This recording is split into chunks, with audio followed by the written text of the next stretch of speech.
আমরা এই কথা অনেকেই শুনেছি যে এই জন্মে যাদের সাথে আমাদের সম্পর্ক তৈরি হয় তাদের সাথে আগের জন্মে কোনো না কোনো সম্পর্ক থাকে।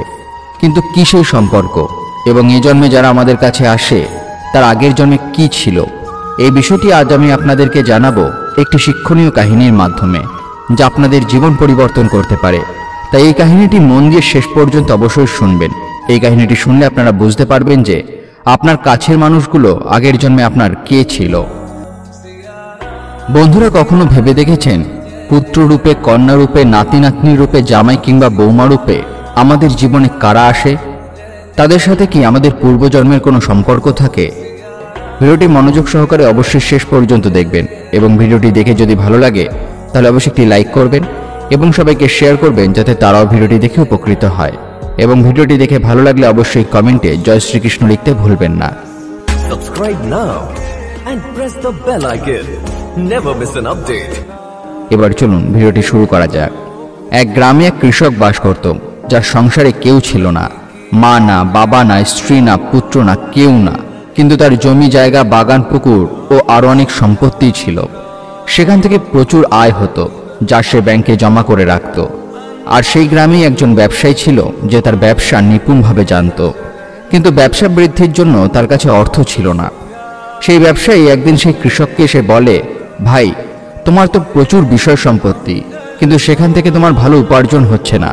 তুমি এগুলো বিক্রি করে আমাকে দাও, আমি সেই টাকা ব্যবসায় লাগাবো, সেখান থেকে তোমার প্রচুর আয় হবে।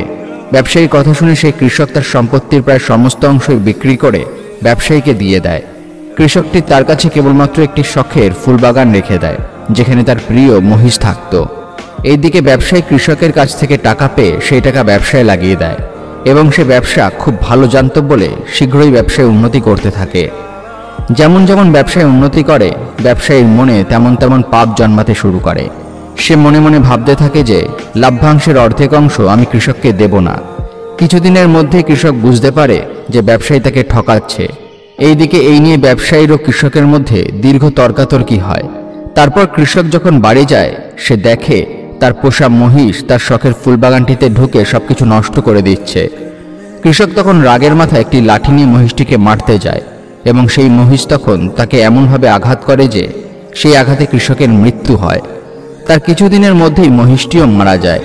এই খবর যখন ব্যবসায়ীর কানে পৌঁছায়, তখন ব্যবসায়ী অত্যন্ত খুশি হয়, কারণ সে জানত যে কৃষকের কোনো উত্তরাধিকারী নেই, সুতরাং তার ব্যবসায়ের লাভ্যাংশ ভাগ নেওয়ার কেউ আসবে না। এইদিকে দিনে দিনে সে ব্যবসায় উন্নতি লাভ করতে থাকে। কিছুদিনের মধ্যেই ব্যবসায়ীর পরিবারে একটি পুত্র সন্তান জন্ম হয়। ব্যবসায়ী এই খবর শুনে আরো খুশি হয়ে যায়। সে মনে মনে ভাবতে থাকে যে ঈশ্বর আমার উপরে খুবই প্রসন্ন। এইদিকে তার ব্যবসা দিনে দিনে ফুলে ফেপে উঠেছে। এক সুন্দরী পাত্রী দেখে ব্যবসায়ী তার পুত্রের খুব ধুমধাম করে বিয়ে দেয় এবং বৌমাকে ঘরে নিয়ে আসে। কিন্তু বিয়ের কিছুদিনের মধ্যেই ব্যবসায়ীর পুত্র অসুস্থ হয়ে পড়ে। এই খবর শুনে ব্যবসায়ী খুব চিন্তিত হয়ে পড়ে এবং তার পুত্রকে এক ভালো ডাক্তারকে দেখিয়ে নিয়ে আসে। ডাক্তার ওষুধ দেয়, ব্যবসায়ী পুত্রকে ওষুধ খাওয়ায়, কিন্তু রোগ কিছুতেই সারে না। ব্যবসায়ীর চিন্তা আরও বেড়ে যায়। সে আরও বড় ডাক্তারের কাছে নিয়ে যায়। সেও চিকিৎসা করে ভালো ওষুধ দেয়, কিন্তু কিছুতেই রোগ আর সারে না। এইদিকে ব্যবসায়ীর চিন্তা বাড়তেই থাকে। তখন সে শহরের সবচেয়ে বড় হাসপাতালে নিয়ে গিয়ে তার পুত্রের চিকিৎসা করায়, কিন্তু সেখানেও কোনো ফল লাভ হয় না। আর অন্যদিকে বাড়িতে এমন খুশির খবর এসেছে, তাই তার খুশির আর কোনো ঠিকানা রইল না। এইদিকে তার পুত্র বড় হতে থাকে। পুত্রকে ব্যবসায়ী স্কুলে ভর্তি করে। পুত্র খুব বুদ্ধিমান ছিল, তাই ব্যবসায়ী তাকে ভালো স্কুলে ভর্তি করে এবং তারপর তাকে অনেক দূর পর্যন্ত পড়াশোনা করিয়ে উচ্চশিক্ষিত করে তোলে। তারপর পুত্রের পড়াশোনা যখন শেষ হয়, তখন সে তাকে ধীরে ধীরে ব্যবসা শেখাতে শুরু করে এবং সে মনে মনে ভাবে পুত্রের পড়াশোনা সম্পন্ন হয়ে গেছে, সে ব্যবসাও ভালো শিখে গেছে, এবার তাহলে তাকে বিয়ে দিয়ে দিই। তার প্রাপ্যের মাত্র 50 টাকা বাকি ছিল। তখন সেই কবিরাজের মাধ্যমে সে টাকা তোমার কাছ থেকে আদায় করে নিয়েছে। ব্যবসায়ী তখন কাঁদতে কাঁদতে সাধুর পায়ে লুটিয়ে পড়ে এবং বলে, মহারাজ, সবই বুঝলাম, কিন্তু এই যুবতী বৌমার কি অপরাধ? এই মেয়েটি কেন এই বয়সে এত কষ্ট পাবে? সাধু তখন মুচকি হেসে ব্যবসায়ীকে বলে, ব্যবসায়ী কৃষকের এক মহিষ ছিল, যাকে সে খুব ভালোবাসত এবং বিশ্বাস করত। সেই মহিষ কৃষকের সাথে বিশ্বাসঘাতকতা করে এবং সেই মহিষের আঘাতেই কৃষক মারা যায়। এই যুবতী মেয়েই হচ্ছে সেই মহিষ, যে জন্মে তোমার বাড়িতে বৌমা রূপে এসেছে। যেহেতু যুবক অবস্থায় সে কৃষকের সঙ্গে বিশ্বাসঘাতকতা করেছিল, তাই এ করে। তারপর সাধু বলেন, তুমি সেদিনও তো খুব খুশি হয়েছিলে, যেদিন বাড়িতে টুকটুকে বৌমাকে নিয়ে আসলে। ব্যবসায়ী তখন কাঁদতে কাঁদতে বলে, হ্যাঁ মহারাজ, খুশি হয়েছিলাম। সুন্দরী বৌমা, উপযুক্ত বৌমা পেয়েছিলাম, তাই খুশি হয়েছিলাম। সাধু তখন বলে, তুমি অনেকবার তো খুশি হয়েছ, এবার না হয় একটু কাঁদো।